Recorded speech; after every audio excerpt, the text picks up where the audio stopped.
तो hello friends, मैं नागेंद्र मिश्रा, आपका इस चैनल में पुनः स्वागत है। तो आज हमारा ट्रांसलेशन का 17वां भाग है और इसके अंतर्गत हम सीखेंगे इम्परेटिव सेंटेंस के बारे में। और आइए समझते हैं कि इम्परेटिव सेंटेंस क्या हैं, कैसे बनते हैं और इनके द्वारा हम किसी भी हिंदी वाक्य को अंग्रेजी में अनुवाद कैसे कर सकते हैं। तो देखिए, सबसे पहले समझना है कि इम्परेटिव सेंटेंस क्या होते हैं। तो जिसको हम हिंदी में कह सकते हैं आदेशात्मक वाक्य। अर्थात इसका मतलब ये हुआ कि जब कोई एक व्यक्ति किसी दूसरे व्यक्ति को कुछ करने के लिए कहता हो। जैसे मैंने किसी से कहा कि तुम मेरे पास आओ, मैंने कहा कि तुम वहाँ चले जाओ।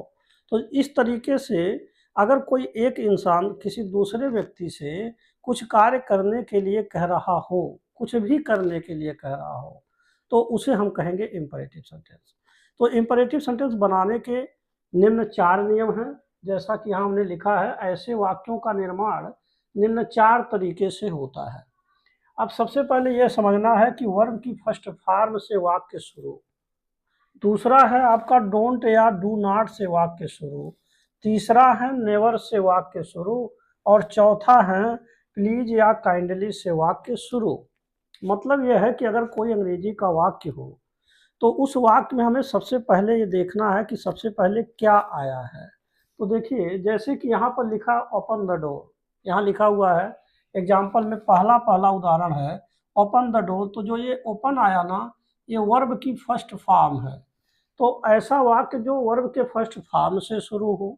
यहाँ आप देख रहे हैं डोंट आया है या डू नॉट आया है। तो दूसरा नियम कह रहा है कि जो है डोंट या डू नॉट से वाक्य शुरू हो। तीसरा जो उदाहरण आप देख रहे हैं नेवर से वाक्य शुरू हैं, तो यहाँ नेवर से हो गया। और चौथा प्लीज या काइंडली से है, तो चौथे नंबर में आप प्लीज अथवा काइंडली देख रहे हैं।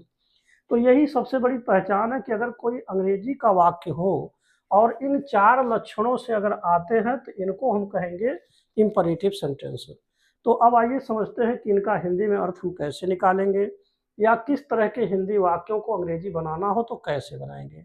तो देखिए, सबसे पहली बात तो यह है कि ओपन द डोर जो लिखा गया, इसके ऊपर हमने 3 लिखा है। इसका मतलब ये हो गया कि ऐसे वाक्य का जब हम हिंदी बनाएंगे तो ये हिंदी 3 तरह से हिंदी बनेगी।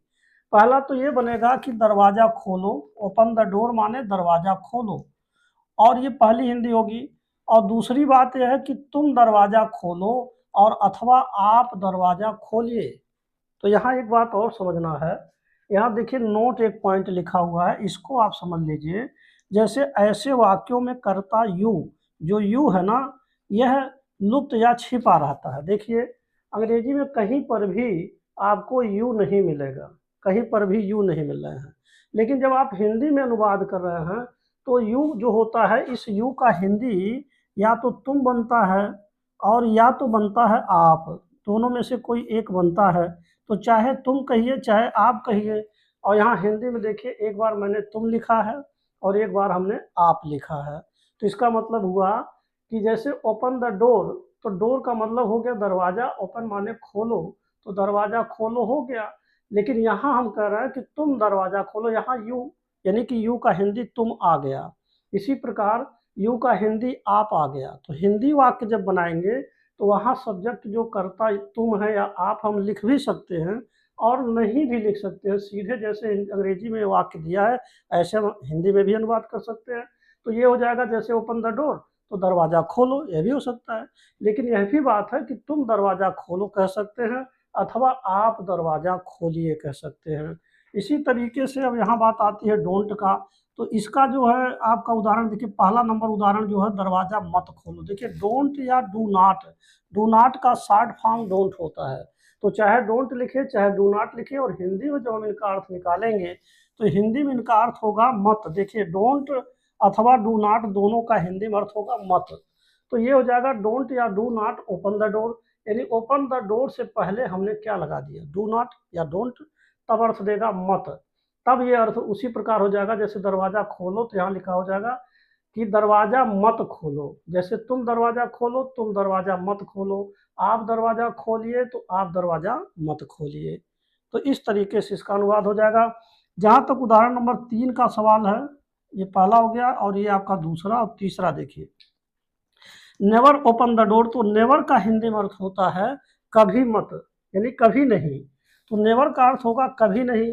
नेवर ओपन द डोर माने दरवाजा कभी मत खोलो, या तुम दरवाजा कभी मत खोलो और आप दरवाजा कभी मत खोलिए। ठीक उसी तरीके से केवल हमने कभी मत इसमें जोड़ दिया है, बस इतना ही किया है, क्योंकि नेवर मीन्स होता है कभी मत। तो इसके भी 3 वाक्य बनेंगे। और चौथा नंबर जो आपका उदाहरण है, चाहे आप प्लीज से बनाइए चाहे काइंडली से बनाइए, यानी प्लीज ओपन द डोर या काइंडली ओपन द डोर, इसके भी तीन अर्थ होंगे।